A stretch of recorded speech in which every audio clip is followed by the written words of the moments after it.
Coming up on this week's show, a Castlevania Resurrection prototype for the Dreamcast has been found. Time Splitters 2 remaster hidden in Homefront. And we talked to video game pioneer Chris Crawford.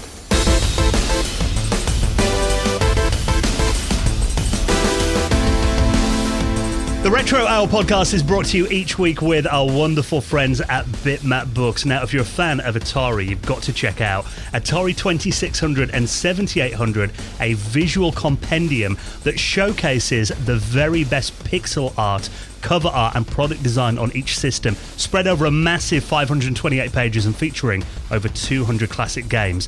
Definitely have a look at that and lots more as well on their website at bitmapbooks.co.uk.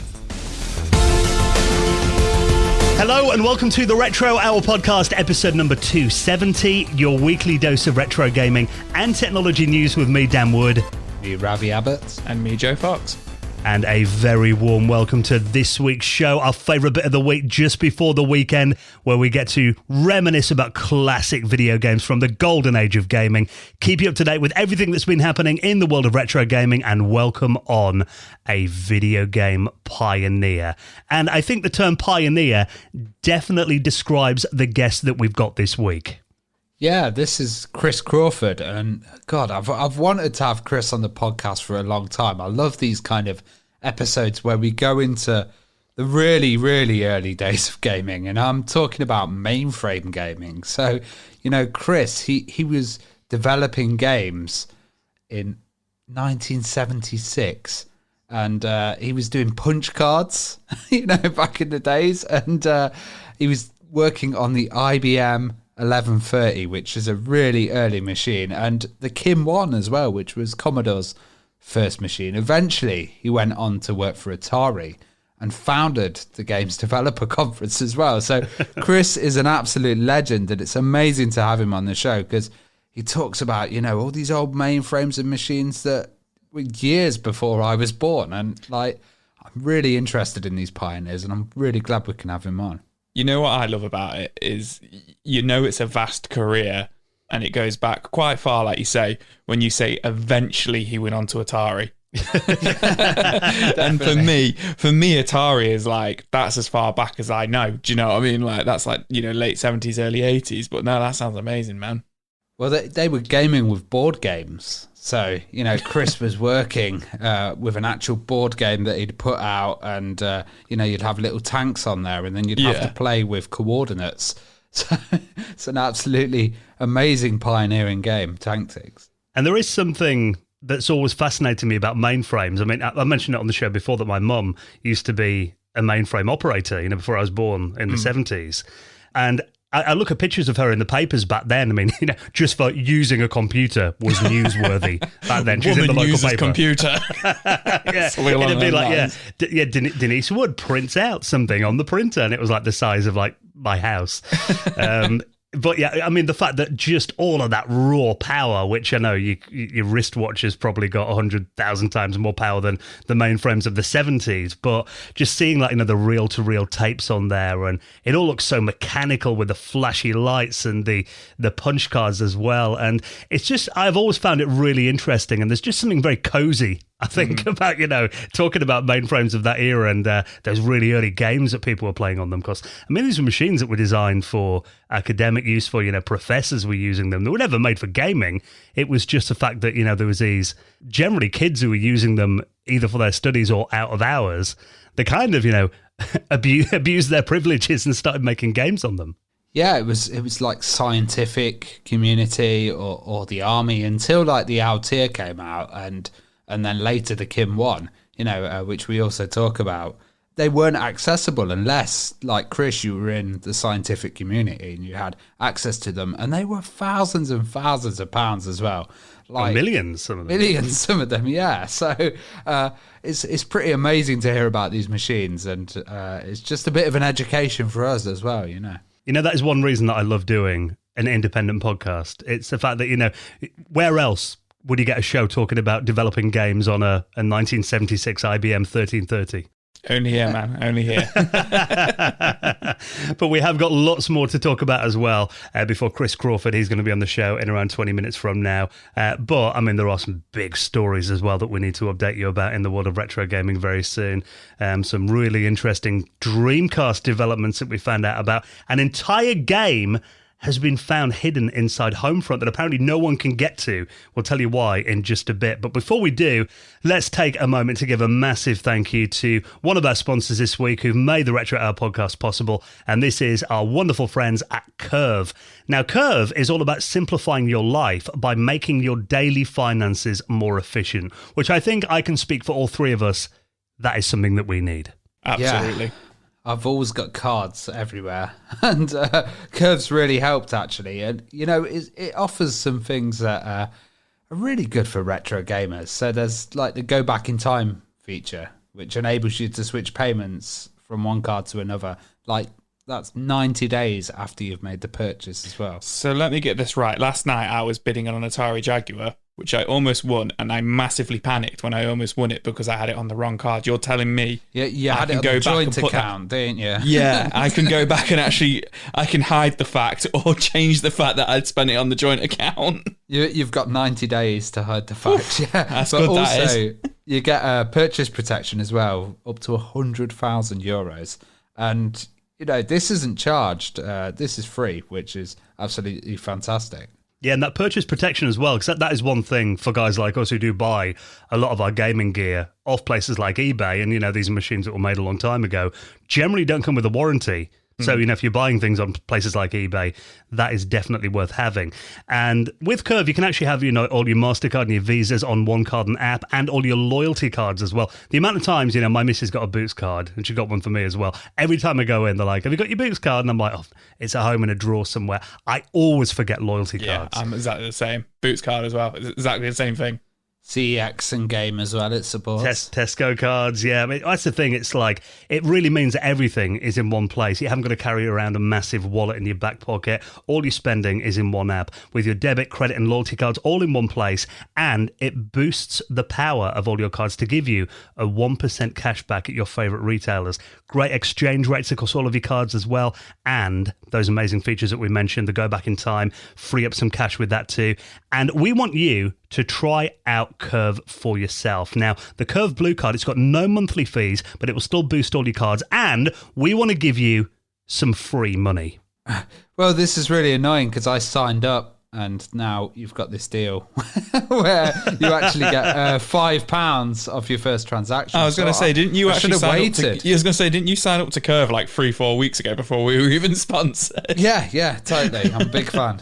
Yeah, so claim that £5 for your first transaction and give Curve a try. I mean, if you know guys like us that are tech curious, it's great to be in there at the start of something that's going to be ubiquitous in a few years. This is a way that it's all going to be done. I mean, it makes perfect sense. So you can sign up right now at curve.com/retro and you will get £5 after your first transaction on the website right now, curve.com/retro. And of course, support the Retro Hour podcast by supporting our sponsors. Thank you, Curve.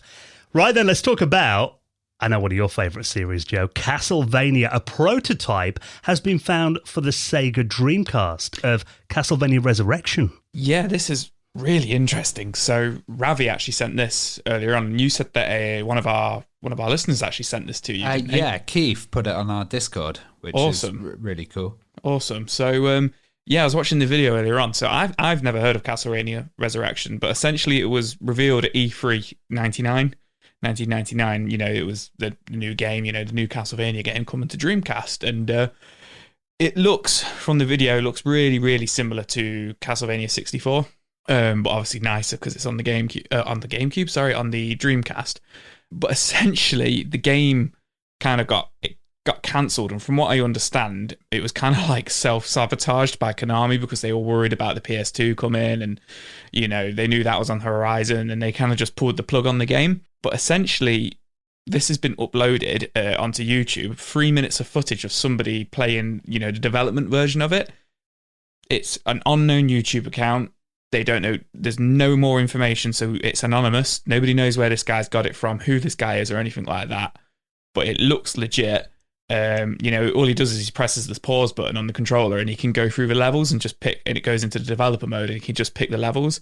I really want to know more about this, but yeah, it looks pretty cool, man. Is this like known as one of the legendary Castlevania games? Because I know like Symphony of the Night was regarded as a really huge new version of it. Too sure, to be honest, because I like Castlevania. I really, really, really enjoy Castlevania. I love Symphony of the Night. I love the original ones on the NES. I love the SNES, the two on the SNES.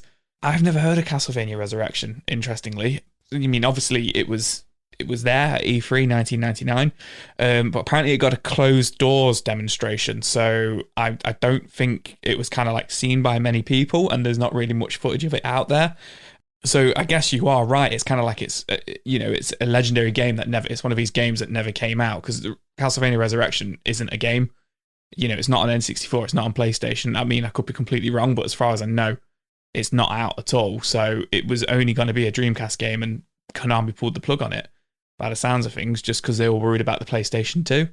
But interestingly, the characters in the game, the two main characters of Castlevania Resurrection, were then used in a Game Boy game in 1998, and then also in Castlevania, the Xbox 360 one, Lords of Shadow 2. So it was Victor Belmont and Sonia Belmont. So they reused the character like names and stuff for other games, but that's the only thing we ever saw from it, really.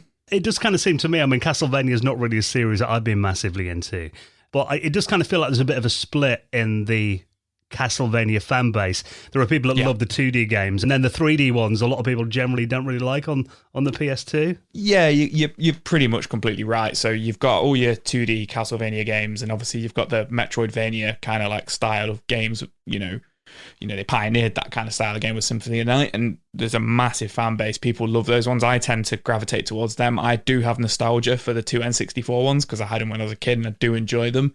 But generally, the 3D ones don't tend to get reviewed as well, and they're not as loved as well. But I think there's a lot of people who are nostalgic for the N64 ones and for the PlayStation 2 ones. And then the 360 ones, the Lords of Shadows, I played the first one, they're pretty good. But yeah, generally there's quite a big split, and all the Game Boy Advance ones and DS ones and stuff are all the 2D ones, and there's a massive fan base for them. But yeah, this was a 3D one that looks really similar to the N64 ones. And I love the fact as well that this game was going to come out in, well, it was previewed in 99, like you said. And it was already the 17th game in the series, so. Oh, wow. I love how, I love the apparent, they pulled the plug on it. PlayStation 2 is coming. Let's get rid. Yeah, well, that was one of the things that really damaged the Dreamcast, didn't it? 'Cause, I mean, it was such an amazing system. And, we've talked about it on the show before, that really, I wish that the community had the love for the Dreamcast back in the day that it does now. Because, it feels like it's one of those systems that 20 years on, people really appreciate it now. But at the time, everyone was just like, oh, PS2's coming, forget Sega. Well, it's interesting because it's just like, I mean, we're going off topic a little bit here, but even I was 10 years old in 99. I don't even remember there being any buzz about the Dreamcast. I was a Sega boy through and through. And it was just like, oh yeah, PlayStation's coming now. It's so weird. Even, the fans of the Mega Drive and the Saturn and stuff like that, I feel like, my first experience, it happened to me. But yeah, man, this would be great to see this get dumped somewhere so we can play it. Yeah, what could have been, though, but if you do want to check this out, we'll put the video in our show notes. Hopefully, now that a video's out there, it won't be too much longer until a cheeky little CD image surfaces. That will be quite nice to give it a try. I think one of the comments on the article here on PC World says, the Dreamcast, the gift that keeps on giving. Which, absolutely agree with that. Let's go back a little bit earlier than the Dreamcast. What about to 1988 to a soccer game that actually, because Ravi's been doing a bit of tweaking on our website over the last couple of days, and now on our homepage, you can go back and see every episode of the Retro Hour, all 270 of them, in a big list on there. And I scrolled right back to the beginning, and John Hare, Sensible Software, was one of our early guests. And actually, this is a game, not that I want to listen to an episode that old, because I'm sure I sound cringeworthy on those. John will sound fantastic, of course. But there's a game called Micro Pro Soccer that Sensible Software worked on before they did Sensible Soccer. And this was a game that was really popular. I remember it being on the Commodore 64. There were obviously, later versions of Micro Pro Soccer as well. In America, initially it came out as Keith Van Aaron's Pro Soccer. Not being a football fan, I have no idea who Keith Van Aaron is. I bet he's got good 80s hair. Let's have a look. Well, if you were a fan of Microprose Soccer, I mean, it did kind of get overshadowed by Sensible and Kickoff, obviously. I remember even playing Kickoff 2 and Sensi at school. But now you can actually get hold of Microprose Soccer on Steam. Yeah, this is really interesting. So Microprose Soccer. I used to play the Amiga version, actually. So these ones look a little bit primitive to me. But 1988, when it was released, there's this Steam port, and it's actually a port of the MS-DOS version. So it's kind of running in DOSBox at the moment. But it's really cool to see this kind of above-view style and interesting title for them to actually bring out. Like, you know, Sensi came out in 1992. So there's a big change there. And, like, you know, if you've played Kickoff and stuff, it's got that kind of above-view, same vibe, whereas Sensi was the little pixel people. And actually, I mean, I'm terrible at games like FIFA. You know, I've got mates who are well into FIFA, and they're always like, you know, let's have a game. And I'm like, I don't know what I'm doing. I don't even know which character on screen I'm controlling when I play FIFA. Yeah. But the older games like Kickoff and, you know, Sensible Soccer, I can actually play those, and not that I'm any good at them, but I can kind of follow what's going on. You can figure out which one you are. Yeah, It so it's a had good some start. quite innovative stuff. So it had like an action replay feature when the goal was scored, and it even had, like, on C64 version, like black and white lines that would be like a video rewinding, you know, on the kind of replay, and some weird moves like the banana kick as well and stuff. So it was quite innovative, and I used to really enjoy that when I was a kid, actually, on the Amiga. You know what's weird, though, is why they picked the DOS version instead of the C64 version to release on here, because, I mean, I don't know if it was, maybe the DOS version was bigger in America, but I don't even remember seeing that version of it back in the day. It was, like you said, it was 64 and then the Amiga version that I used to see around. And maybe because of DOSVox, you know, it's probably easier to do. But, like, looking at the video, the sound isn't amazingly good on this DOS version. It's a bit... What, you mean this? And maybe jump. All the way through the game. I think C64 might sound a bit cooler, but... You mean you weren't a fan of the PC speaker back in the day?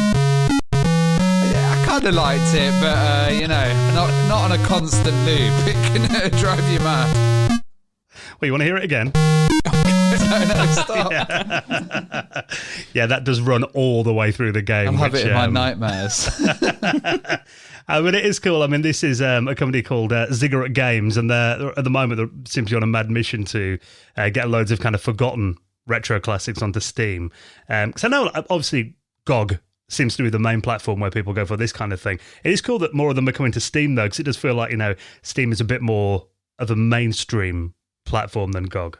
Yeah, it's like some of them are done better as well. So that like, some of them are nicer ports than the GOG ones, and some of them are worse. Like, it's really pick of the bunch at the moment with the Steam stuff. Like, I was playing Robin of Sherwood, and everyone was just like, get the GOG version, get the GOG version, because get the Steam version. So, like, it depends how much effort they're putting in. But if this is like a solo release of a title, then I think it's going to be a lot better and a lot more configurable. I must admit, generally when I'm buying, you know, if I'm purchasing classic PC games to play on my PC, it is usually via GOG, because you don't need like a front end to load them. Not that I mind it about Steam too much, but it feels like they're a bit more portable.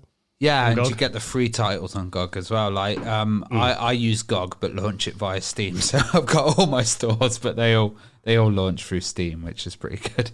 If you're doing get hold of Microprose Soccer, it is back. It's on Steam and available now.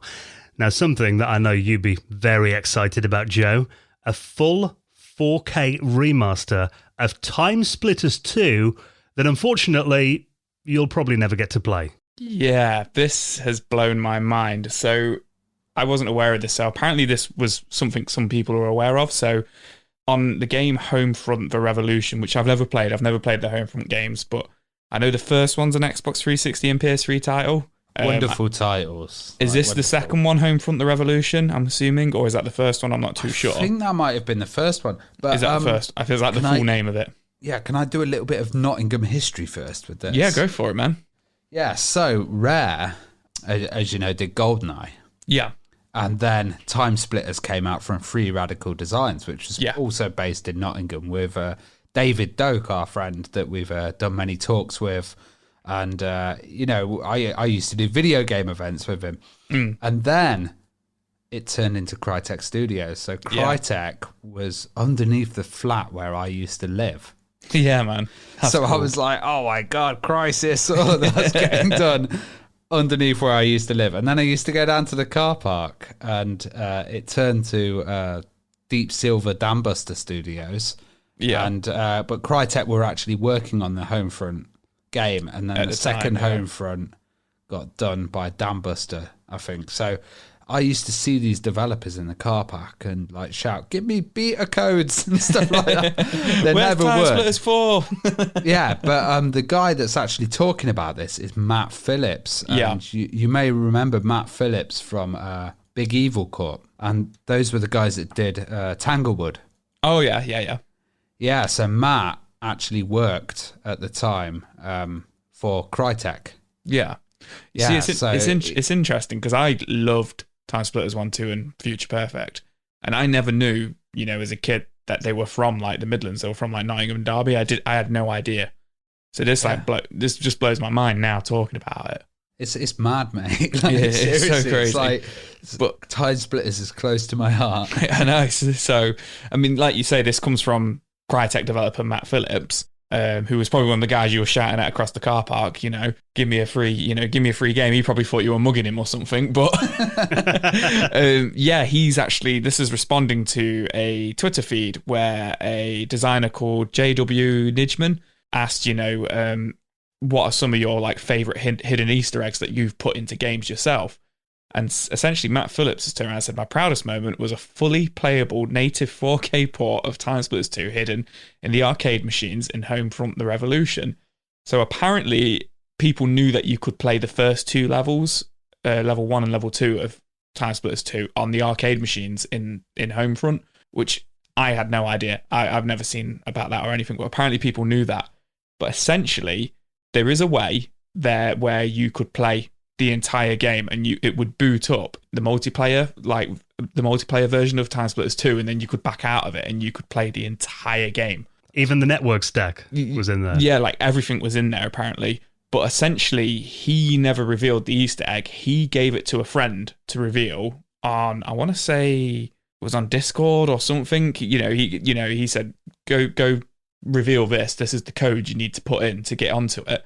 And essentially, his friend posted it, and it got closed. The feed got closed down for being fake news. Oh, and man. Then he doesn't remember the code anymore. So Matt Phillips doesn't remember the code. He said it was in a notepad, you know, from all these years ago, which is now gone. The feed that was posted about it got closed for being fake news. So it's been lost. So hopefully some sort of data miner is going to find it for us. I'm hoping some hacker starts looking through the code and then finds the full title there, or like reverse engineers or brute forces it somehow. Like, you know, maybe sets up an emulator that's just hammering in every combination and leaves it running. Like, I'm just trying to think how this can get done, because that would be absolutely awesome, and it's 4K as well. Well, this is the thing, you know, there's a petition for a Time Splitters remake on Facebook, and it's got like 400,000 followers. You know, so people are out there wanting it. And there's a fan-made, you know, Time Splitters Rewind, which we've spoken about before. So, you know, I've got a good feeling, touch wood, that by the time we're recording next week, one of our stories will be that this is out. Because people do it so quickly. If you didn't know about this, you'd probably think it's BS. Like, just the way that it sounds and, like, you know. Yeah. But the way that the licenses have gone from company to company, who's involved with it as well, it's like a really, really kind of amazing story, and especially losing the code. I hope it's not like 1, 2, 3, 4, 5. Can you imagine? Like, I mean, I'm not too sure how I've never played Homefront, so I'm not too sure how it works. But yeah, apparently it's in the arcades in the game. So, you know, for somebody to find that and then just dump it for us all to play would just be absolutely unreal. I just want to play Homefront again now. No, you just want to play Homefront now, yeah. It is weird though, because it's obviously, I mean, I guess they own the copyrights to both of those games. Yeah. But it's weird how it was kind of hidden in that. I guess he kind of put it in, without telling his bosses that he was doing it. But I imagine that must have been quite a job, though, to remaster the entire game again in 4K. I was going to say, it's not. It must have been a few people in the studio because the same staff would go on to the other one and on to the other. So maybe there were like 4 or 5 of them. Like, should we sneak time splitters into that? Yeah, I love that. Like, it's not something he's done on his lunch break. I imagine that's a full-time job to like port. And the fact that this guy got banned on Discord. I mean, hopefully the lift is banned now. This has been revealed. Someone screenshotted it or something. Yeah, that'd be great. Yeah, some moderator with a red face in a channel on Discord now. But yeah, fingers crossed. We do eventually get into that. Like you said, there's got to be a way, like some disassembly or just kind of brute force in it. That would be great to get it unlocked so everyone can play it. Get your Game Genie out. Sorry. Now, one thing that we do like to keep an eye on is classic video games selling for astronomical prices, and there's being another one. Is this the biggest fee that a Super Mario Kart has fetched so far? This is $660,000 a copy of Super Mario Brothers on the NES has gone for. Yeah, this is silly, man. This sold this week at Heritage Auctions. Now, I'm wondering whether this is the copy of Mario Bros, which was on Pawn Stars, where the guy wanted $1 million for it.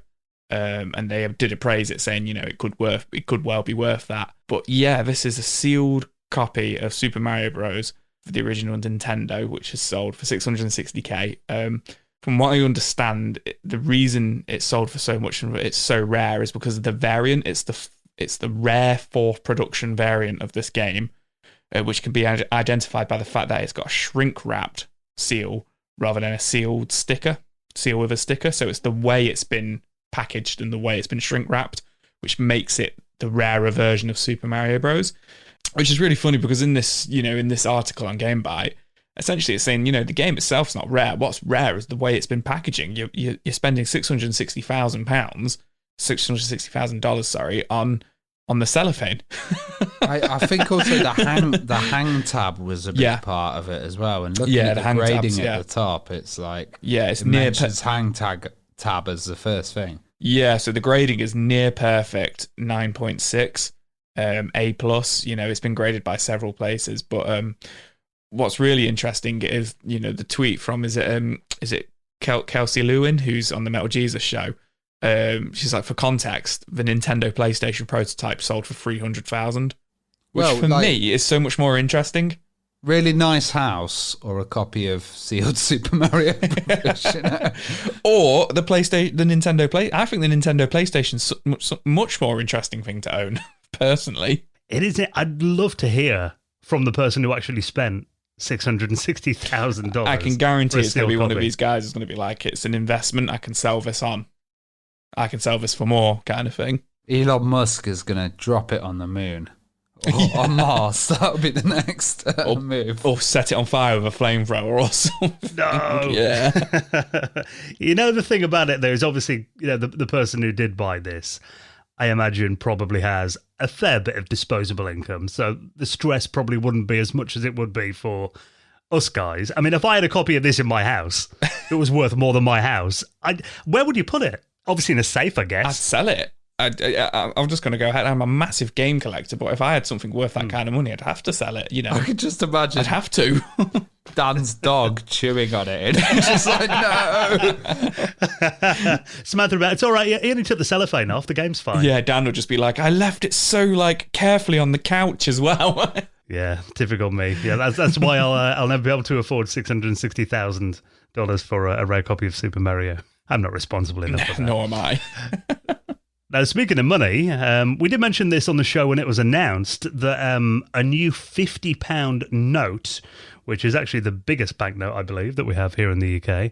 Have you ever seen one, Dan, or held a £50? That was one thing I was going to say, because, for people that don't live in the UK, £50 notes are actually not that common in everyday use. I think the only times I've ever had them is, when I've gone to the bank and had to take out money for landlord deposits and take it to letting agents, that kind of thing. When I worked in retail, we were told not to accept them. And that was probably just because there were so many fakes out there. So making a new note totally makes sense. I've only ever had free £50 notes myself, which is funny that I've made mental notes of them in my lifetime. But I worked in retail for a good 5-6 years in my early 20s, and we used to handle them, about one a week. But considering you would handle 1,000 £20 notes, in a day compared to like one £50 note a week kind of thing.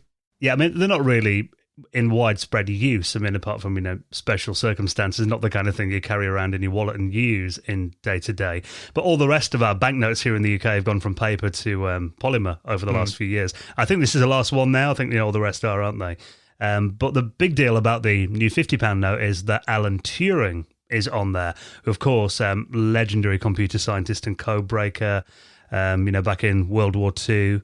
He had a huge role cracking the Enigma code that was used by Germany in World War II, and also recognised for incredible work in maths and computer science. And he actually features on the back or the front, depending on which way you look at the note, on the new £50 note. But actually, there are cool little Easter eggs buried in here as well. Then in the note design, yeah, it's great to see a tribute to Alan Turing. He's kind of the father of the digital computer, really, and AI, really, and AI, yeah. And there's loads of little tributes to his work in this. So the bomb machine, which was the machine that he used to decrypt Enigma, there's technical drawings on there. There's like a binary ticker tape in there. The Queen even has a microchip next to her, which is incredibly modern. But also, amazingly, he worked for GCHQ, which was a British intelligence service, and they've created a thing called the Turing Challenge. Now, the Turing Challenge is a series of really tough puzzles, and like if you've ever seen a film, The Imitation Game, the way that they would test people about code breaking and ciphers were with crosswords and really tough challenges in papers, and then they'd be able to find these coders and deciphers for kind of the war effort and, getting these coded machines. Well, these puzzles have been announced and they are incredibly hard. Some of the hardest in the world. One of these puzzles on the GCHQ Turing Challenge, you have to actually use your own Enigma simulator to decode it as well. So I'm glad you can use a simulator, because when you sent this over, I misinterpreted and I thought you had to have an actual Enigma machine, which I'm sure are worth like tens of thousands of pounds now. You've got to get one. No, I think they're not making them public. But I think if you probably solved all of these 12 puzzles, you'd probably be getting a call from a Man in Black kind of guy that would say, "Oh, what you up to? Do you fancy a job? Where'd you get that Enigma machine from, Joe?" I don't know. It's an emulator on my phone. So yeah, that is awesome though, and it's a great design. Just too bad I'll probably never get to see one in person. But if you do want to check it out, we've got the design and more information on that challenge that I'll put in our show notes at theretrohour.com.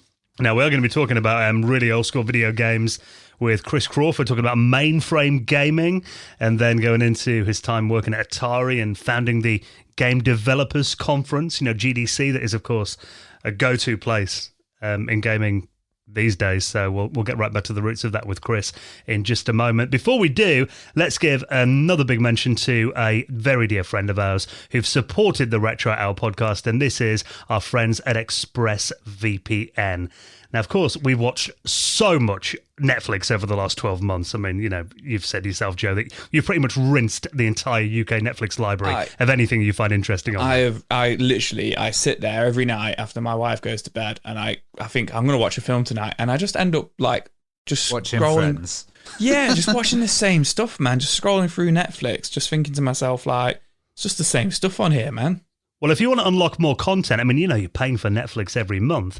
ExpressVPN lets you change your online location. So then when you open that Netflix app, it thinks that you're in a different country. And obviously, due to licensing around the world, there are almost 100 different Netflix libraries, all with localized content on them. So if you use ExpressVPN, open the app, select a location, tell it where you want to pretend you're from, tap one button to connect, and then refresh Netflix, and you've got access to thousands of new shows and movies that you previously couldn't access on your local Netflix. Like, Rav, you've been watching stuff for weeks now on the American Netflix. Yeah, and, it's all in HD.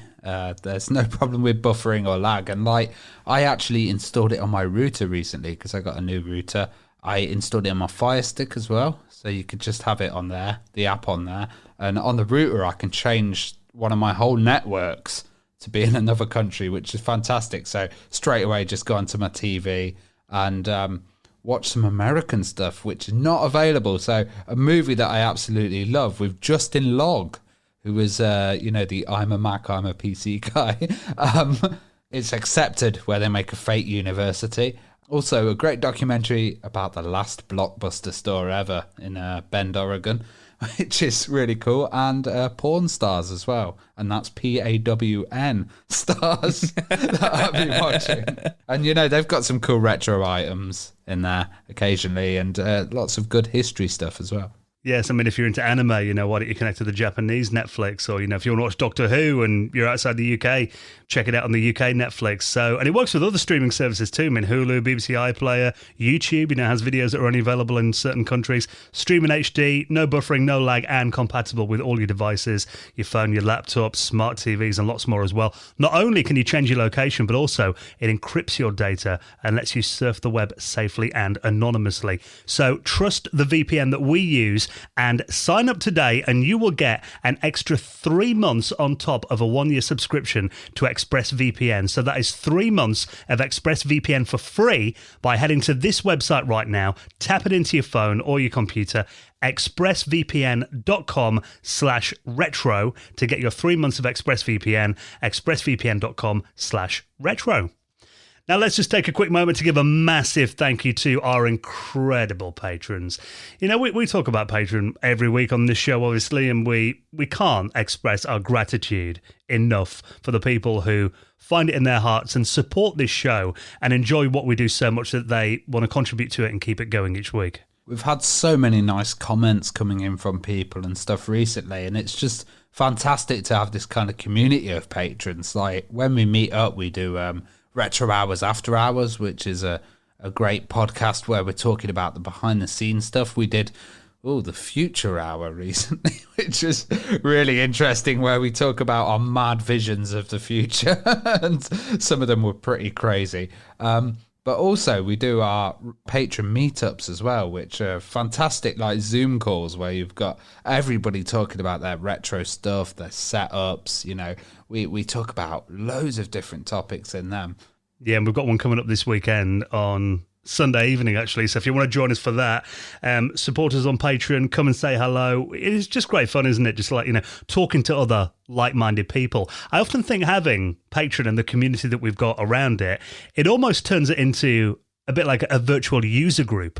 Yeah, it's good because, I love chatting about retro. It's a good place to actually do it on the Discord. And also, God, it's so hard to find support and stuff.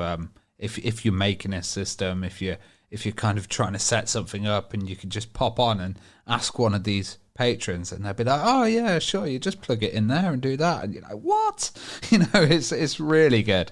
Absolutely. So if you'd like to join us for this weekend's Patreon Hangout, we would love to see you there. Like Ravi mentioned as well, you also get access to our second podcast that we do exclusively for patrons, the Retro Hour After Hours, where we have a different theme in each episode. Always loads of fun doing that as well, letting our hair down, and anything can happen on that show. And you'll get the usual podcast often early. You'll get it ad-free as well. But really, you're doing it just to show your support to the podcast and make sure that we can cover the costs of doing this each week. Any money we get into Patreon, that really helps us to keep covering the costs of doing the podcast each week. So we massively appreciate your support, and you will get a mention in a future episode of the show in the Retro Hour Hall of Fame. And making their place immortalized in the Hall of Fame this week, a big thank you to Jonathan Quilter, Fabrice DeVille, Retro Hammer, Edward Fitzpatrick, and Zach. Huge thanks. A huge thanks to you, Zach. So if you'd like to support us, all the details are on our website at theretrohour.com. Right then, let's get into mainframe gaming. Early development on the Kim 1 and the IBM 1330 into Atari, and then founding GDC. With this week's special guest, Chris Crawford, is next on the Retro Hour podcast.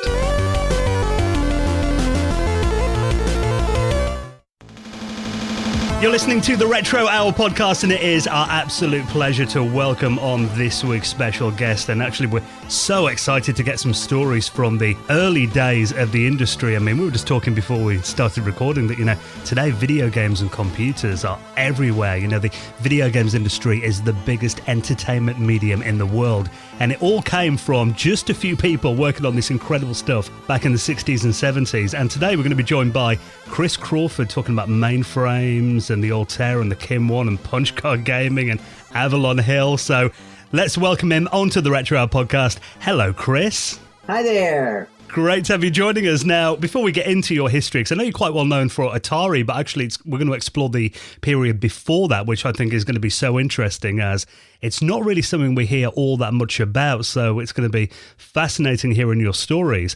I mean, what was the first, what we'd broadly call a computer that you remember seeing? Oh, well, actually, that was while I was in high school, I believe. My father worked for the Air Force, and one Saturday he had to do some work, and he invited me to come along and play with the computer there. And they had a terminal system using a language called Josh. And I just played around with it, and it didn't do very much, but it was my first experience with a computer. Shortly thereafter, in my first year in college, I did some scientific programming in Fortran, and basically I had to teach myself all the Fortran and how to use that computer, and it was a very slow computer.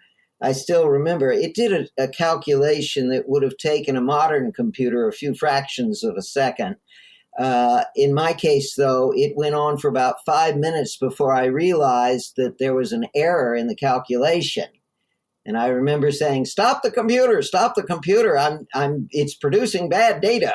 Yeah, that was my freshman year in college. And then all throughout college, I continued doing more and more scientific computing with bigger and bigger computers. And in grad school, my master's thesis, it was a computer project involving dynamical parallaxes of visual binary stars. And so I did an awful lot of Fortran programming on the mainframes in those days. And mostly what that involved was first you'd type up your program on the punch cards. We used the standard 80-column punch cards. And then you did all the punching in what was called the key punch room, because the key punch room was isolated from everything else because the key punch machines were extremely loud.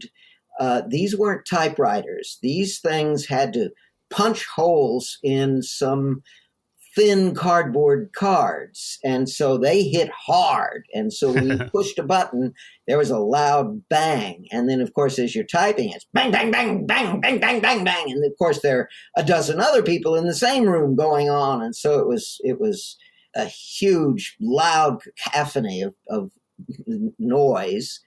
Once you got your cards all set up, then you took them into the I.O. room where you handed your cards to a guy. You wrapped them in a rubber band, handed the cards to a guy who then put them in a box. And from there, they would be, at some point in the future, taken into the computer room, which mere mortals were not allowed to enter.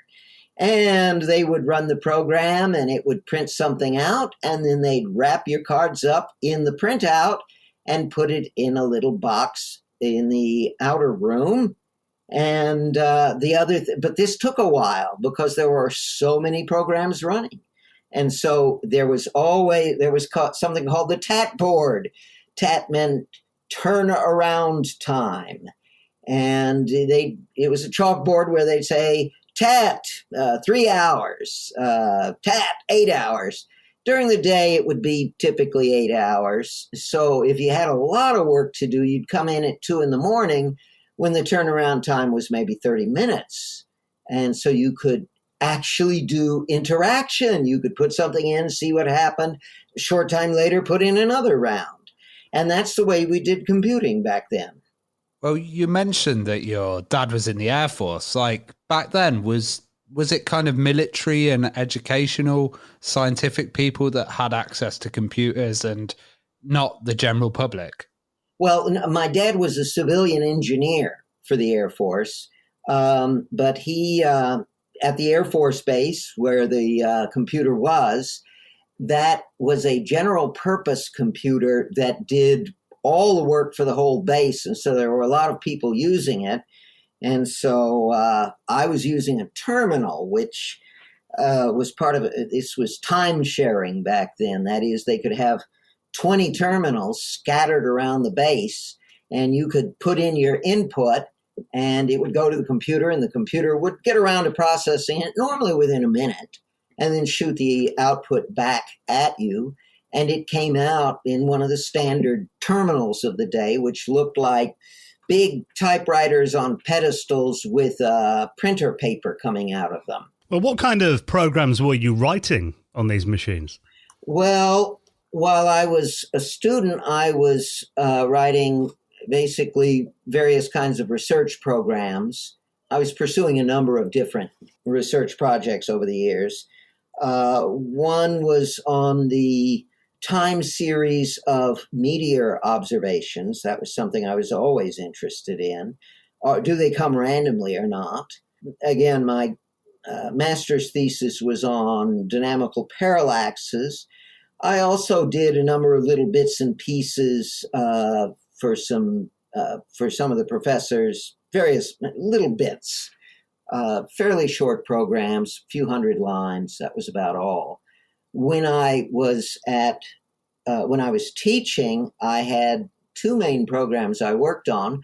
The first was an educational program for my students called Black Hole Chicken, where they guided a rocket around a black hole and tried not to fall in, but they had to come as close to the Schwarzschild radius as possible without falling in. And then I also did my very first war game on that IBM 1130.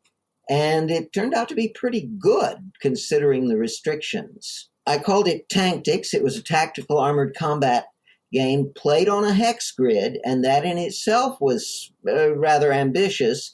The mathematics of calculating things in hex grids are a lot messier than rect grids, the rectangular, squares. When you have hexes fitting together, the way you draw lines through them can get kind of complicated. I figured that out, and then I had some fairly simple algorithms for tanks to move around. I had a limited amount of terrain, and so in many cases, you wouldn't see the enemy tanks until you had a what was called a proper line of sight. And once it calculated a line of sight, it would notify you, oh, guess what? There's an enemy tank at this hex right here. And then you reacted to that. I gave the computer twice as many tanks as the human had, and it turned out that was a fairly balanced arrangement. That is, I got beaten by the computer a few times. When I had other people play with it, most of them were beaten. I could beat it much of the time because I knew the algorithms. How kind of hard was it to create a computer opponent back then as well with such limited memory? Well, not as hard as I had thought. The basic algorithm was sort of wander around in the general direction of the enemy until you see them, and as soon as you see them, notify all the other tanks and have everybody close in on it. So it was fairly straightforward algorithm. I did have a flanking algorithm too. Depending on the situation, you might try to go to the left or to the right of the enemy computer, but that was as far as I took it with the Fortran version. This basic design went through quite a few variations as it was on multiple different computers. The first version was on the IBM 1130. But the later on, I moved it to my chem, and then it was on a PET, and so forth. Well, what made that IBM 1130 such an important machine? Well, I wouldn't call it an important machine. It was sort of one of the cheapest of them, which is why my community college had one. But, I mean, there were other machines. The University of California at Davis, where I did my undergraduate work, had a Burroughs 5500, which was later upgraded to a 6500. And I don't know the specs on that machine at all. The main IBM machine was the 360 at that time, much more powerful than the 1130. And there were also mini computers like the PDP-11. These were really meant to be controllers for experiments in laboratories and so forth. They weren't meant to be general purpose programming computers. And we had the physics department at the University of Missouri had a PDP-11 that I used for, I forget what I used it for, but I did use the thing. Although there's a good story about it. Back then, printing technology, we didn't have anything like inkjet technology, and certainly nothing like laser technology. Back then, there were only two types of printers, impact printers. Well, actually, there was an inkjet printer back then. The physics department had one, only it worked on a completely different process. It used ink that had very, very fine particles of iron mixed into it. And it used magnets to control the stream of ink. And so the carriage would slide back and forth across the page and spray ink, and then the electric fields would point the ink at exactly the right spot. And the problem was it needed very high voltage to deflect the stream of ink. And I still remember once I was working and it was printing something out and it jammed. Paper jams were very common in those days. So I turned the machine off and waited a minute and then went to undo the jam, and I reached inside the printer and I touched the wrong wire and I got clobbered with a few thousand volts. Ouch. Because the capacitors held that voltage for a good while. That was the way computing was in those days. Did Avalon Hill have any kind of investment in this, and did they think this would be an interesting idea to have computer titles? Not at the time. I mean, these were very well. To give you an idea, I sold the very first commercial strategy computer war game on December 30th, 1978, to a lawyer in Woodland, California. I know that because I was way, way ahead of everybody else. That was a Commodore PET version of the Tactics game. And I then started selling that game commercially, and I think I sold about 150 copies of that. That was the first commercial. There were a few other games out there, and there were certainly games where you shot at things, but they were video games. This was the first real strategy war game. And then later on, Avalon Hill picked it up. They asked me to do it again, redo it, and have a version for the Apple and the Atari and the TRS-80 and the Commodore PET. So they published that. And in 83, I believe, maybe 82. Well, in those early days when you were self-publishing it, I mean, how was Tactics originally packaged and duplicated? I mean, we kind of doing it all by hand? Oh, yeah. I went to a printer and I had this big map that was like 24 by 36 inches.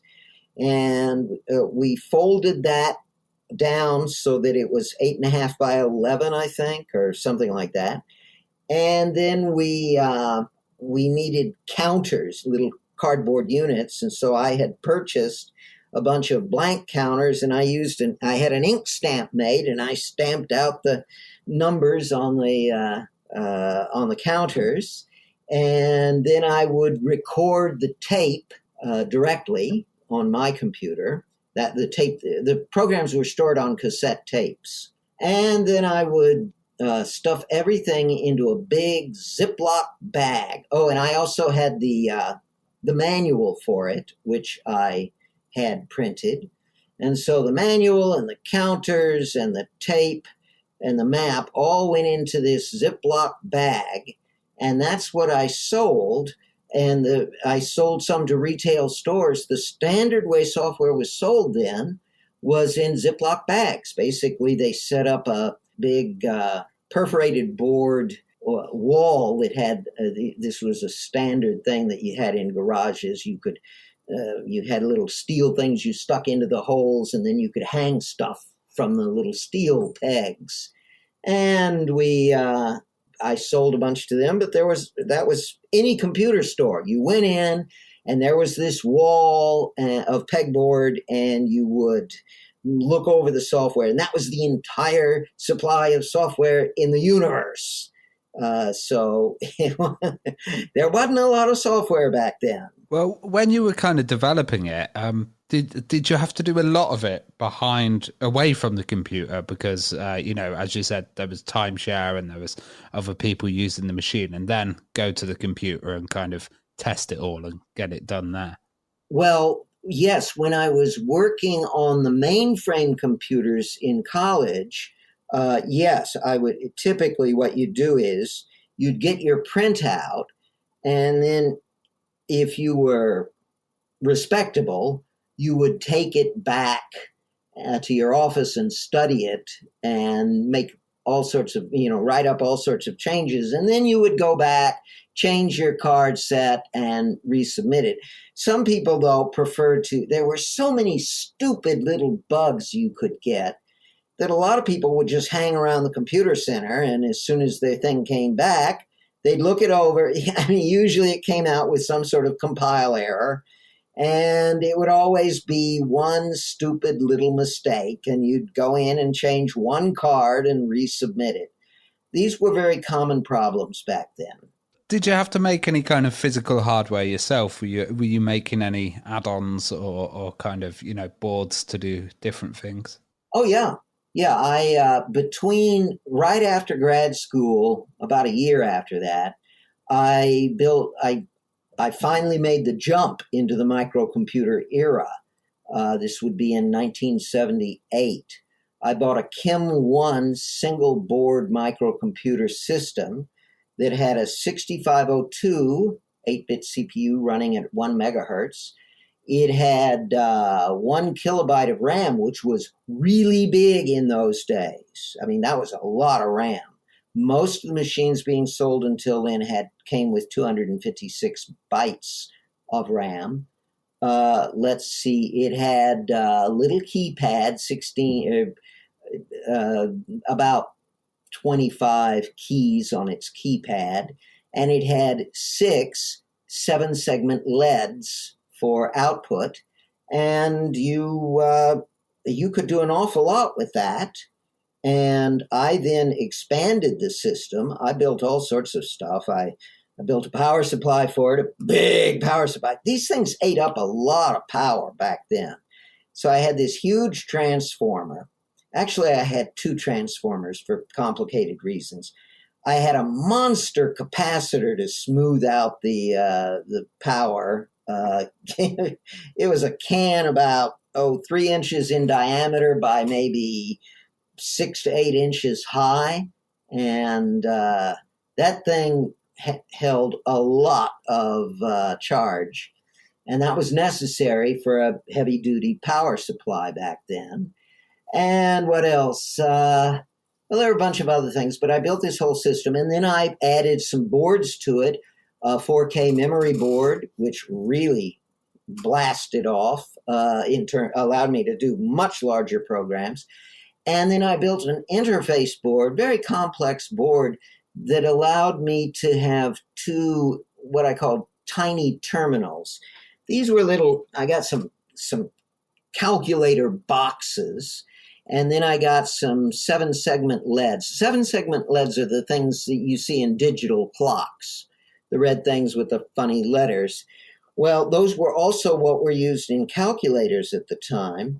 And I bought a bunch of these. Let's see, they were, I think, 16. No, I think it was only 8 per unit. There'd be one unit with 8 of these 7-segment LEDs. And I bought 4 of those, and I stacked 2 of them, one on top of the other, and that unit went inside the little calculator, and that was the output screen.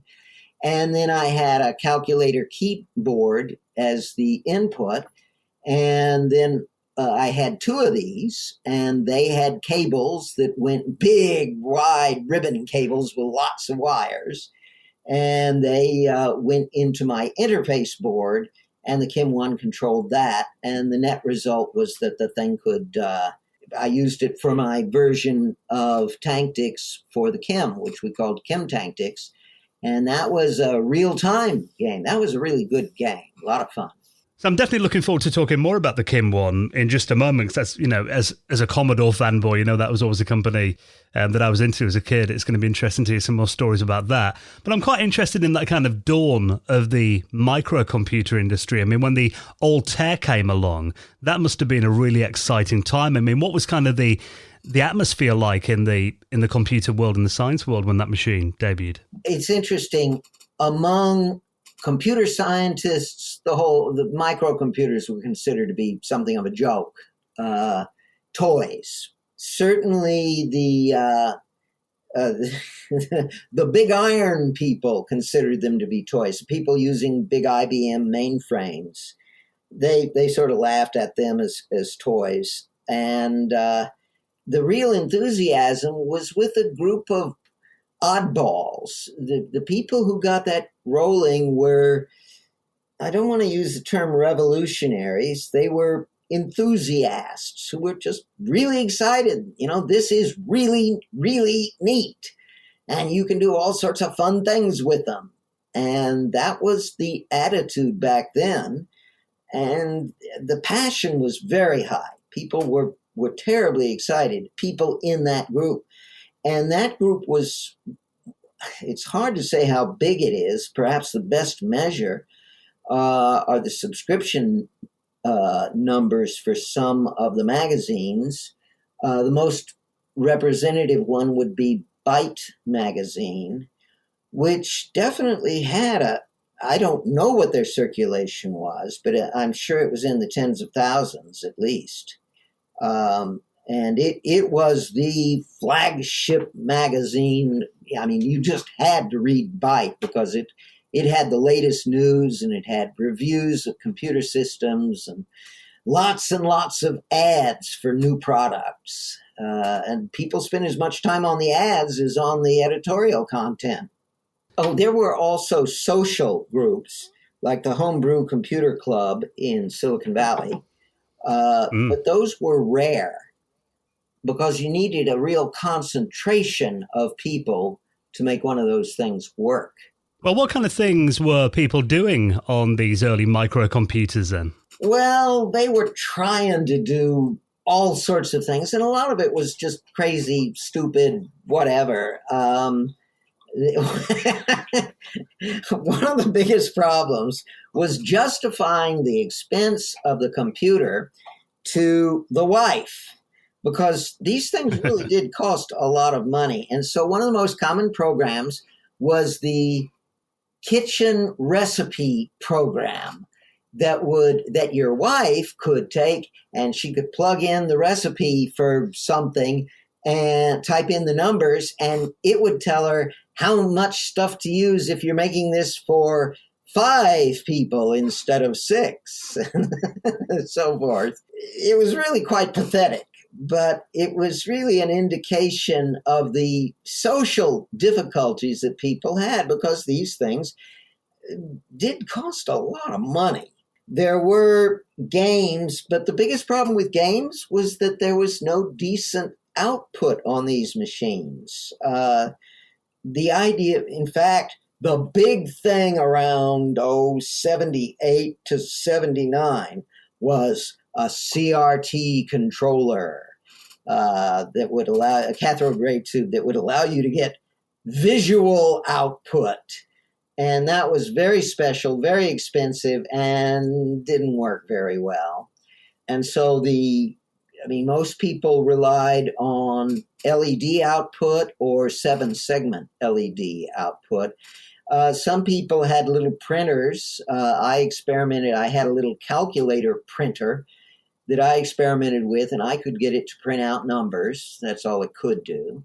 But we really didn't have much in the way of video output, which is why the Apple was so exciting. The Apple II came out, and we could put output to a monitor. Wow. And then very shortly afterwards, we had the TRS-80 and the Commodore PET, all of which could put output. The Commodore PET had everything built in. It had the monitor, it had the tape cassette recorder and player, it had a keyboard. This was everything in one package. And this was the first time anybody had ever done anything like that. And that's one reason why the Commodore PET was so popular during those days.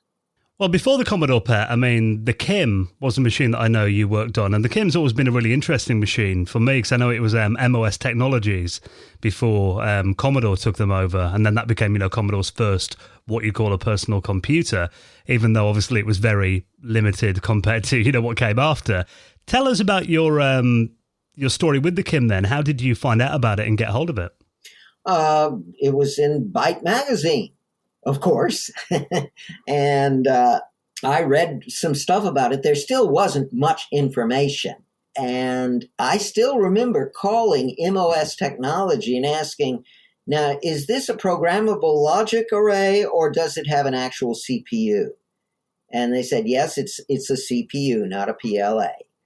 And I said, that's an indication of just how little information there was available back then. And so I sent him my $245, which was a lot of money back then, and got my Kim one. I still remember the day I got it. I was so excited. I had brought home a power supply from the physics lab where I was teaching, and I was really scared that I would blow this thing up because in those days, all the MOS technologies were vulnerable to high voltage. You could easily blow out one of these chips. And I still remember very, very carefully hooking up my power supply to it. And then what I did was I slowly brought the voltage up to 5 volts. I didn't want to start it at 5 volts because I was afraid there might be a surge of some sort. And I brought it up, and at like 4.7 volts, all of a sudden the LEDs lit up.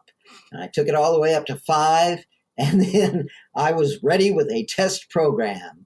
Load A immediate 02, add with carry 03, or clear carry, add with carry 03, and then store that to the output display. And sure enough, it came back with 5. And I said, God, this thing really works. I still remember how excited I was.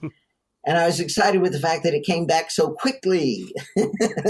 The first book of Kim as well was a compilation of kind of computer games for the Kim one. Yep. Were you programming those in as well and testing them out? Yeah, I got that as soon as it came out. I bought a copy and I put in some of the programs. Really, the real value of it, though, was for learning programming techniques from other people. And so I studied every one of those programs. For the most part, I realized I had a pretty good grip on programming the 6502. But there were still some interesting tricks in there that I learned from. Actually, the best one was an article in Byte magazine shortly thereafter called Sweet 16. And it was a program. This was really neat. It was basically a kind of it was very small. It took less than 1 kilobyte of RAM. but you could enter your program and then have Sweet 16 execute using that, your program, and it would go through and figure out all of the jump distances. One of the biggest problems in programming back then was that your looping was all done and branching was all done with a branch command that specified how many steps in memory you wanted it to jump, either forwards or backwards. Have you ever counted backwards in hexadecimal? No, can't say I have. Actually, I had gotten pretty good at it, but it was still a pain. And every now and then you made a mistake and the program blew up and it was a major pain. But this thing took care of all of that. And so, boy, that was neat. I jumped on that thing.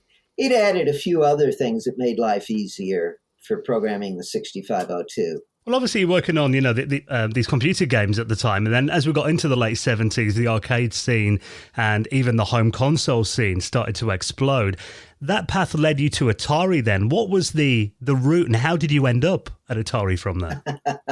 Let's see. I had been working at the University of California, Davis in a teaching position. And my wife and I had made a deal, which was we will live on one salary only so that we can, at any time, you can quit your job and and it won't hurt us. And the other agreement we had was that whenever one of us had a promotion requiring a move, we would take that one, we would do that move. And my wife, Kathy, had gone through a training program that qualified her as an electrical engineer. And so she got a job down in Silicon Valley, which was about 100 miles away from where we were living. And so she moved down to Silicon Valley and started working. And I was still at our house cleaning it up and painting it and, preparing to sell it.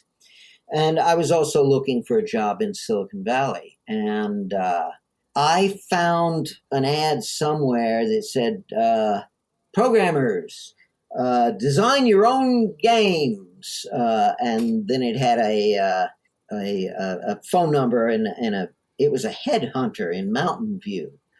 And so I called him and made an appointment, then drove down to Mountain View and interviewed with the guy. And I thought I was a shoo-in because I had a proven track record. I showed him, here's the first game I made, and I sold 150 copies of this, which at that time was a very impressive number. And here's the second game I did, and I sold 100 copies of this. So I've actually built computer games and sold them. And he was very impressed. And he said, okay, well, one last thing, Mr. Crawford, how many years of programming experience do you have? And I said, I started programming way back in high school. He said, no, not just programming. How many years of employment as a programmer do you have? And I said, well, I've never haven't had a job as a programmer. I've done an enormous amount of programming on Fortran and BASIC and 6502, but gee, I've never had a job as it. And he said, well, I'm sorry, Mr. Crawford, this job requires at least 3 years of employment as a programmer. And I said, but I've actually done these games. And the guy stood up, stuck his hand out and said, thank you, Mr. Crawford. Have a good day. And that evening I called my wife down in Silicon Valley and, what am I going to do? And she immediately grabbed the phone book and said, here, I'll find something. And she flipped through yellow pages and then she came to games. And the first entry on there was something called Atari. And she said, I'll call them in the morning and see what I can get. And so she called them and she spoke to the HR people who were the input for the hiring, and told them about my situation. And the HR lady was rather, perfunctory with her and said, okay, well, can he come down for an interview now? And my wife said, no, he's up in Davis right now. Now, Davis is a small town in California that is really just a university town. It has the University of California, Davis, and that's all it has. And so when the lady heard that I was in Davis, she said, oh, gosh, are you guys Aggies? Well, Aggie was what an alumnus of Davis was called. And Kathy said, why, yes, we both are.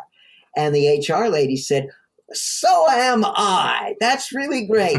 Well, here, let's schedule an interview for him. And that's how I got my foot in the door at Atari. I went down, had the interview, and they loved me. And I got the job immediately, went to work. And about 2 weeks later, I discovered that the headhunter who had turned me down was trying to fill the position that I took. Oh, wow. Yeah. I think the planets aligned for you there then, didn't they? Yeah. Well, when you joined there, I mean, obviously, the Atari VCS was like the biggest system on the planet. I mean, your initial role there was programming the VCS, I believe. And what was that a difficult machine to program with such limited resources? I mean, what did it have, like 128 bytes of RAM? Yeah. And programs had to fit in 2K of ROM. The VCS at the time was a very difficult machine to understand because you had to keep up with the electron beam as it raced across the TV screen. And you had to be synchronized with it. And so the timing requirements were extremely tight. It turned out that the most important part of your program that did most of the display had to operate with just 76 machine cycles, which meant typically maybe 35 instructions. And that's all you had to work with. You had to get all the graphics in 35 instructions. And that required immense cleverness. But, we had developed techniques and I was taught, here's some of the things you can do to squeeze it into 76 cycles. Although every now and then you'd be working in your office and suddenly you'd hear somebody down the hall shout, 77! It was very difficult, but I learned it fairly quickly, and I actually got a game up and running. I started there right at the beginning of September of 1979, and I had my program up and running by December, which was very fast. And unfortunately, by that time, I had to make it fit in 2K of ROM. And by that time, Atari was making the transition to 4K ROMs because it found you could do so much more in 4K that the 2K ROMs were just too inferior. And so sometime in December of 79, sent my game over to marketing so they could look it over. And they came back and said, this is good, but can you redo it in 4K? And I went back to them and said, I can design a new game in 4K, but you don't take a 2K game and fluff it up to 4K. That produces junk. I'd have to start all over from scratch and design a completely new game. And they hummed and hawed, and meanwhile, basically, they allowed me to go to work on the Atari 800, which is what I wanted to work on anyway. And so basically that game sort of died or was abandoned. And that was Wizard, yeah? Yeah, that was Wizard. And then and I went to work on the Atari 800. Yeah, because Wizard, I know, eventually got a release on the Atari Flashback. In, I think it was like 2005, 6 or something, wasn't it? It was a long time later. Well, actually, there were versions of it available earlier. And in fact, I'm not sure. See, I had the master ROMs for it, and I had the printout and so forth. And sometime in the late 80s or early 90s, somebody got in touch with me over the internet and wanted to know if they could have the source or something like that. They wanted to have it and, build it.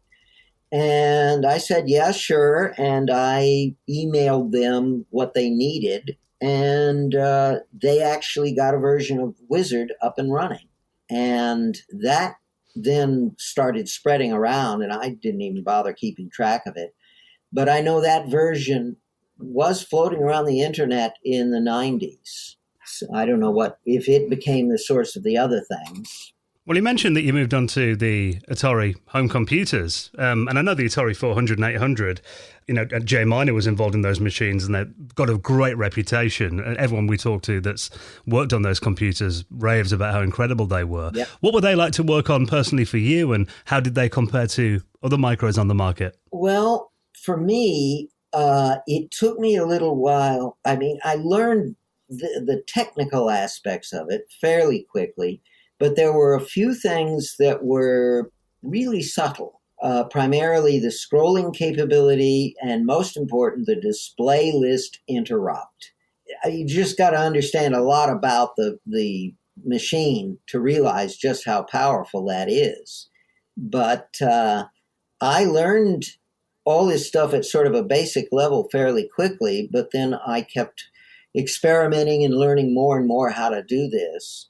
Within a year, I had the scrolling system up and running, and I remember, there was another thing going on at the time. At some point, Atari had initially taken the attitude of, we're going to keep all the software to ourselves. We're not going to let anybody else make software on the 800 because that's where we're going to get rich. And so no technical information about the computer was allowed out. Well, I had a lot of friends through the industry, and they would call me every now and then and say, so, Chris, can you tell me about the 800? I would say, no. But I would occasionally answer a few questions. But then one day, somebody somehow convinced Ray Kassar, the CEO of Atari, that no, we want lots of people making lots of software for the Atari because that's what sells the hardware. And so he sent out a memo one day. We have changed our policy. Now all the technical information on the Atari 800 and 400 is now publicly available. And the moment I read that, I picked up the phone and started making phone calls. Then I collected together all of the technical documentation that I had, and I had it reproduced. And it was several hundred pages of stuff. So we printed it off, and I started shipping copies of that stuff. Well, because I had been explaining it, and I'm a pretty good explainer, shortly thereafter, Atari had a meeting of its sales representatives who were getting clobbered in the field. Apple was just outselling Atari enormously, and the sales reps were actually kind of depressed. They felt like, we just can't win. And so one of the marketing people invited me, said, would you mind talking to the salespeople about, the technical capabilities of the machine? And I got up there and I gave a rip-snorting, lecture talking about all the wonderful things the Atari could do and how it ate Apple's lunch on everything and was just completely, totally, absolutely superior to the Apple in every possible way.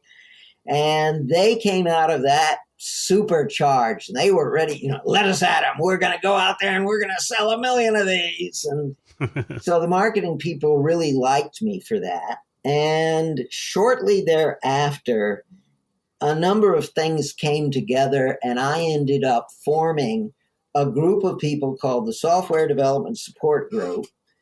And our job was to train people to program the Atari. And we did a series of seminars.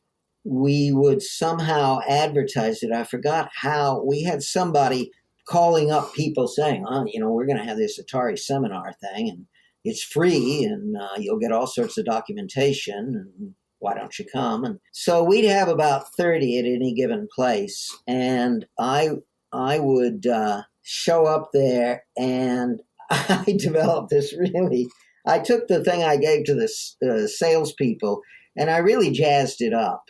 I mean, I showed off all the things the Atari could do. For example, give you an idea of the tone or style of this, I would take the Atari joystick and I would swing it by its cable and then smash it down onto the table and say, this is how Atari stuff is built. And then I'd plug it in and use it. The Apple stuff is for hobbyists, but if you're talking consumers, remember, these are the people who put their fingers underneath the lawnmower and then sue the company afterwards because their fingers were cut off. And win their suit. This is who we're selling to. And it was really a high energy presentation. And I think it was a reporter from Byte who attended it and then went back that my presentation was like an old time software event or evangelistic revival meeting. I was the first software evangelist. And it was this guy at this magazine who coined the term.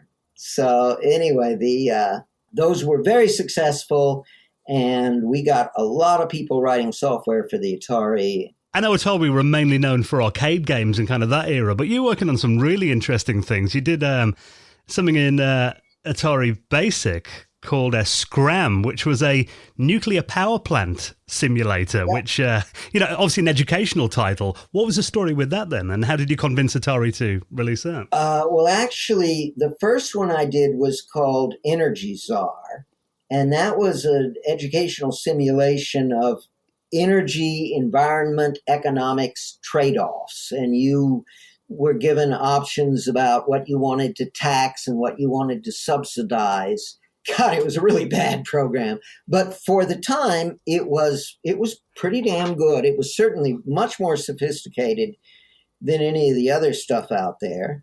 And the reason why it was because I'd spent the last 2 years teaching people about energy issues. And so I knew all this stuff cold, and I had a huge reference database. And so it was a very well-resourced game. There's an interesting story about it, though. Whenever you got a program ready to go, you had to pass it by marketing.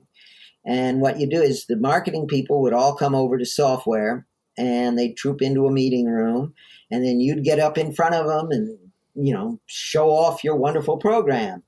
Now, at that time, Atari had a very clear policy that games were for the 2600, and the 800 and 400 were for educational software and, serious software, but not games. Atari did not want any games on the 400, 800 because they would cannibalize sales for the 2600. Mm-hmm. And so I showed off the Energy Czar thing. And when I was done, the vice president of marketing looked at me very coldly and said, "Is this a game?" Because you did get points and you could win or lose. And so he said, "Is this a game?" And I looked at him and said, no, educational simulation. And he looked at me for a minute, and then he said, "I don't know. It looks pretty fun to me." And they still approved it. Well, another influential title that you did was Eastern Front. Can you tell us about that? Actually, that started off as a demo for my seminars. That is, I wanted to show people the wonderful scrolling capabilities of the Atari, which were way, way beyond anything anybody else had ever done. No Apple could even come remotely close to doing that. And so I built a little demo, and to show off what it was scrolling, I built sort of a map thing, and then I would show scrolling on this machine.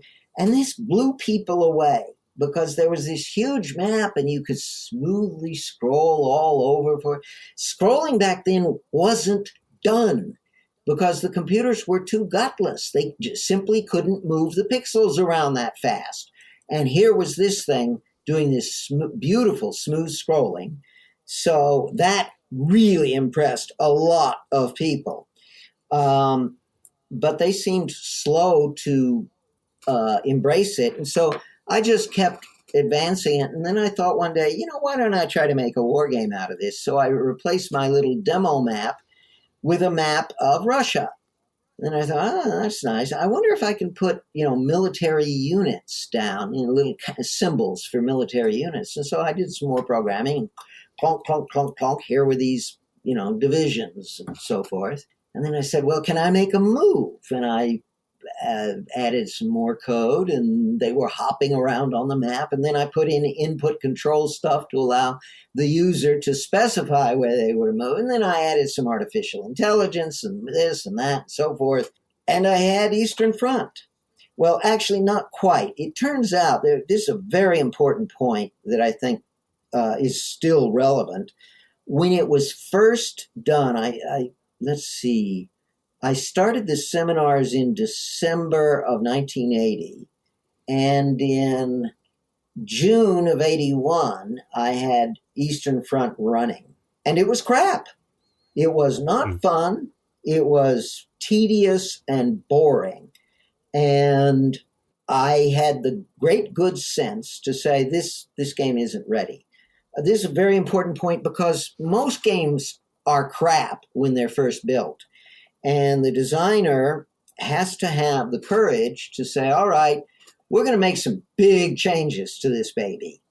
And then needs the genius or the luck to figure out what those changes are. In my case, with Eastern Front, the problem was that there were too many units, the unit density was too high, and you spent all your time giving orders to these units, and they got stuck with each other. And the solution was something from old board war games, and that was something called a zone of control. And I said, let's use that. And boy, that really thinned out the unit count and made it easy to have gaps in the line that you could pour through. And that made it into a great game. Of course, it took a lot of tuning. The big change was around the middle of June, and we shipped the product in early August. And by the way, in those days, game design cycles were very fast.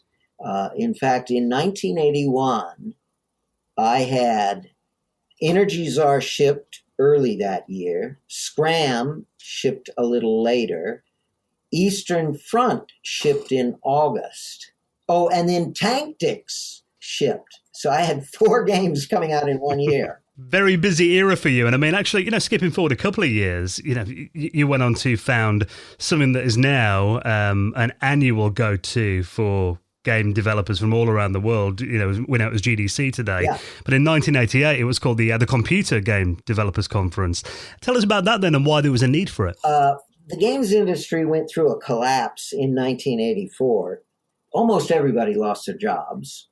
And in 1985, it was still in very bad shape. And then it slowly started recovering in 86. But there were still very few programmers, designers.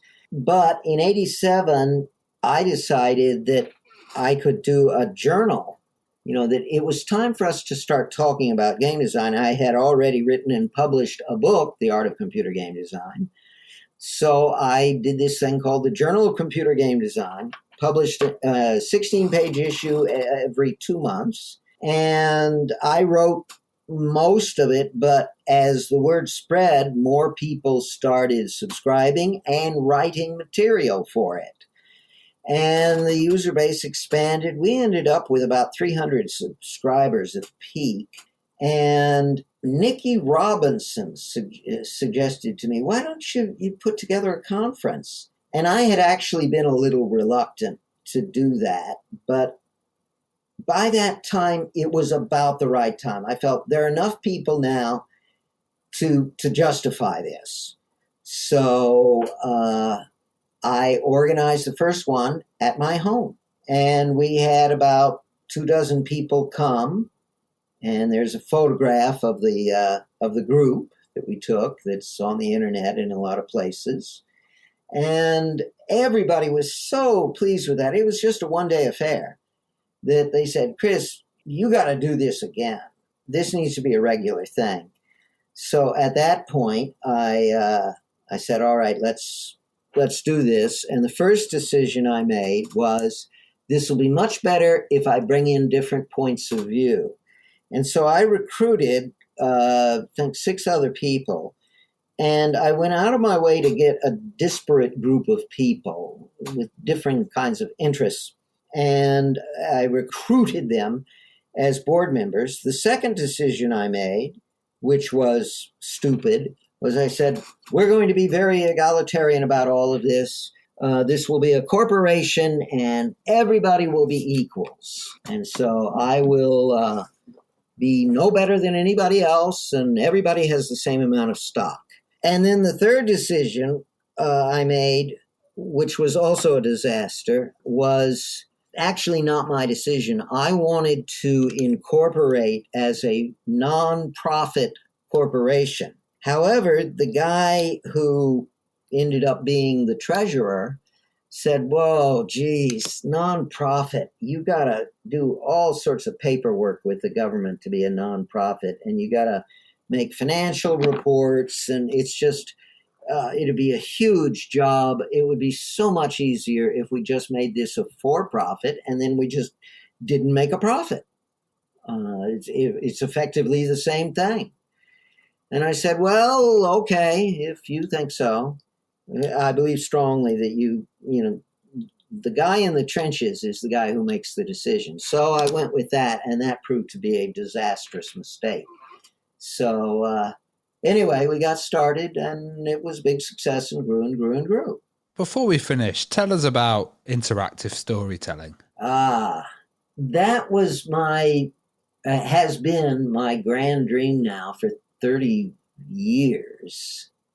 I started working on it in 1991. And I had always felt that computer games were stuck. By 1990, by the early 90s, they were creatively frozen. They were in a rut. And they are still in that same rut. That is, games nowadays are pretty much this. We've got the same genres as we had 30 years ago. There's been no real creative expansion.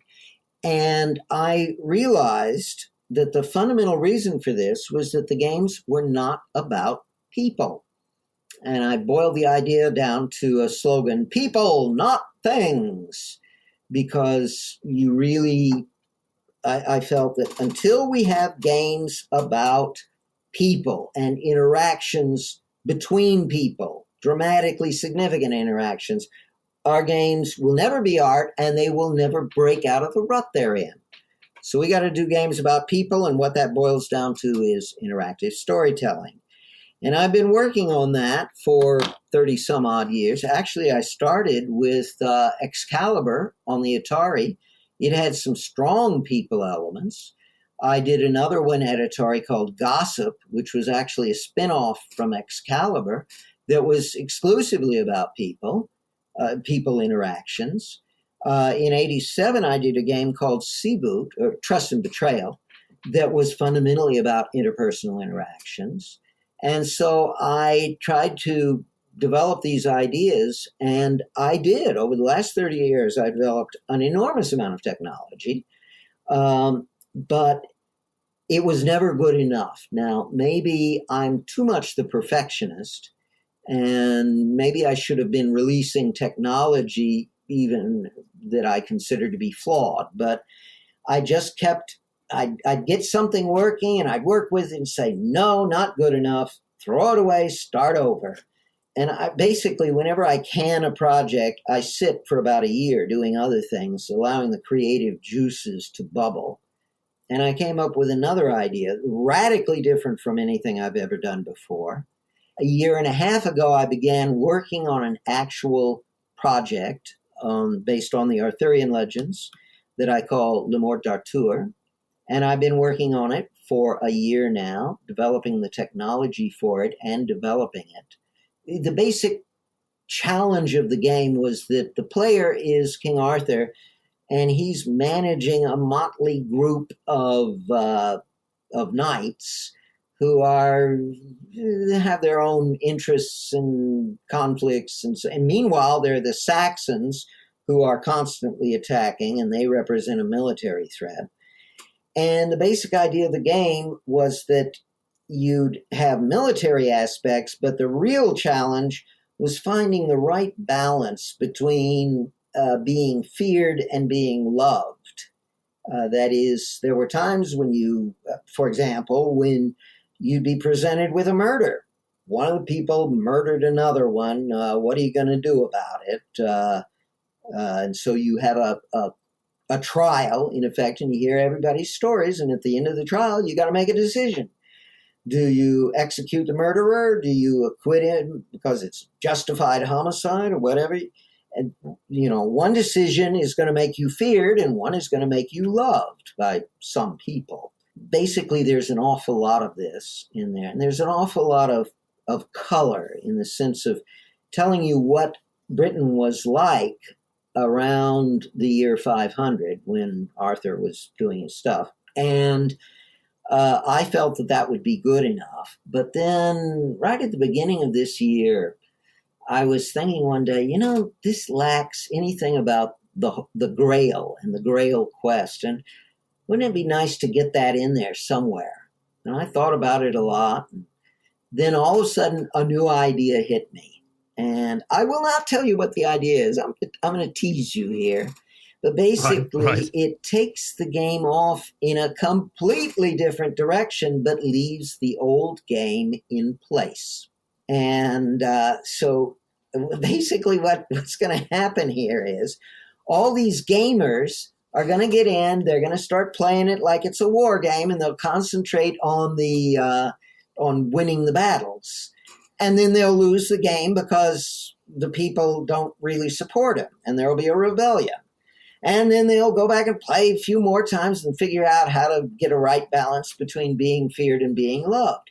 And even then they won't have it right, because there's this third layer of the game that is totally outside the cognitive universe of most gamers. I think this will be the first thing that anybody has ever done in this field that can genuinely be called art. So we'll see. We'll see. I don't want to make any promises, but this is certainly the first time I felt like I really could end up with art when I'm done with this. Well, Chris, you've been innovating for over 40 years now, and if anyone can reinvigorate the games industry and come up with something new, then I think you're the right guy for the job, Chris.